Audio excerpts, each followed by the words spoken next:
ஆலயா cotton வேட்டிகள் ஷர்ட்டுகள் wedding celebration.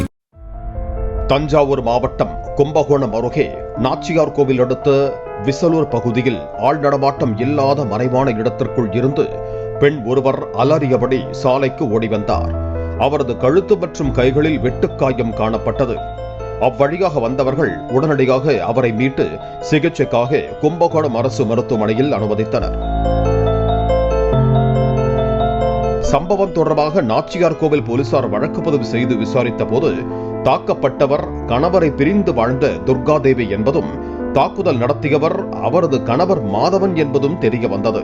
தாக்குதலுக்கான காரணம் குறித்து விசாரித்த போது பல திடுக்கிடும் தகவல்கள் தெரிய வந்தன. நாச்சியார் கோவில் மாத்தூர் பூக்கார தெருவைச் சேர்ந்த மாதவன், இவரது மனைவி துர்காதேவி, இவர்கள் கடந்த 16 ஆண்டுகளுக்கு முன்பு காதலித்து சாதி மறுப்பு திருமணம் செய்து கொண்டனர். இவர்களுக்கு 2 பெண் குழந்தைகள் இருக்கும் நிலையில் 5 வருடங்களுக்கு முன்பு துர்காதேவி ஜெயசீலன் என்பவருடன் நெருங்கி பழகி தடம் மாறியதாக கூறப்படுகிறது. இதனால் கணவன் மனைவிக்குள் தகராறு ஏற்பட்டுள்ளது.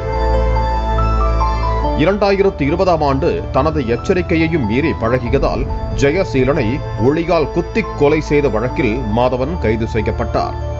காதலன் உயிரிழந்துவிட கணவன் சிறைக்கு சென்றுவிட்ட நிலையில் சில மாதங்கள் கழித்து துர்காதேவி தனது 2 பெண் குழந்தைகளையும் தனது தாயிடம் விட்டுவிட்டு 3ஆவதாக ஒரு காதலனுடன் வீட்டை விட்டு சென்றதாக கூறப்படுகிறது. சிறையில் இருந்து வெளியே வந்த மாதவன் தனது 2 பெண் குழந்தைகளையும் வளர்த்து வந்த நிலையில் மனைவியை தேடியுள்ளார். கண்டுபிடிக்க முடியவில்லை.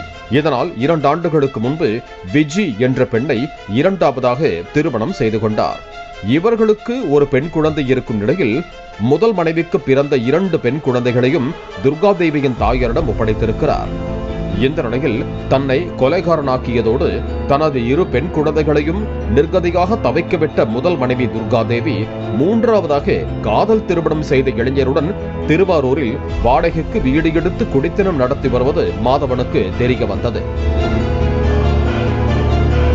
இதையடுத்து துர்காதேவிக்கு தக்க பாடம் கற்பிக்க வேண்டும் என்று திட்டமிட்ட மாதவன் திருவாரூர் சென்று தனது முதல் மனைவியை சந்தித்து சமாதானம் பேசுவது போல நடித்துள்ளார். நாச்சியார் கோவிலுக்கு வந்து தனது 2 பெண் குழந்தைகளையும் பார்த்துவிட்டு வந்து விடுமாறு கெஞ்சி அழைத்துள்ளார். இதையடுத்து துர்காதேவி மாதவனுடன் 2 சக்கர வாகனத்தில் ஏறி நாச்சியார் கோவிலுக்கு புறப்பட்டுள்ளார். அப்போது வரும் வழியில் உள்ள விசலூர் பகுதியில் ஆள் நடமாட்டம் இல்லாத மறைவான இடத்தில் 2 சக்கர வாகனத்தை நிறுத்திய மாதவன் தான் ஆசாரி வேலை செய்வதற்கு பயன்படுத்தும் ஒளியால் துர்காதேவியின் தொண்டை குழியில் குத்தி உள்ளார். சுதாரித்துக் கொண்டு தடுத்த துர்காதேவிக்கு மேலும் சில இடங்களில் வெட்டு விழுந்துள்ளது. அலறிக்கொண்டே அவர் சாலைக்கு ஓடி வந்ததாகவும் இந்த தாக்குதலில் துர்காதேவிக்கு இடது பக்க கழுத்து, இடது புறங்கை, இடது முதுகு மேற்புறம், இடது புஜம் ஆகிய இடங்களில் வெட்டுக்காயம் ஏற்பட்டதாகவும் போலீசார் தெரிவித்தனர். துர்காதேவியின் அலறல் சப்தம் கேட்டு அக்கம் பக்கத்தினர் வருவதை கண்டதும் அங்கிருந்து தப்பிச் சென்ற ஆசாரி மாதவனை கைது செய்த போலீசார் இந்த கொலை முயற்சி சம்பவத்திற்கு பயன்படுத்திய ஒளியை பறிமுதல் செய்தனர். பாலிமர் செய்திகளுக்காக கும்பகோணம் செய்தியாளர் ராமலிங்கம் மற்றும் வேல்ராஜ். ஆலயா காட்டன் வேட்டிகள் ஷர்ட்டுகள் வெட்டிங் செலிப்ரேஷன். பிளே ஸ்டோர் மற்றும் ஆப் ஸ்டோரில் இருந்து பாலிமர் செயலியை QR கோடு மூலம் பதிவிறக்கம் செய்யுங்கள். செய்திகளை உடனுக்குடன் பெறுங்கள்.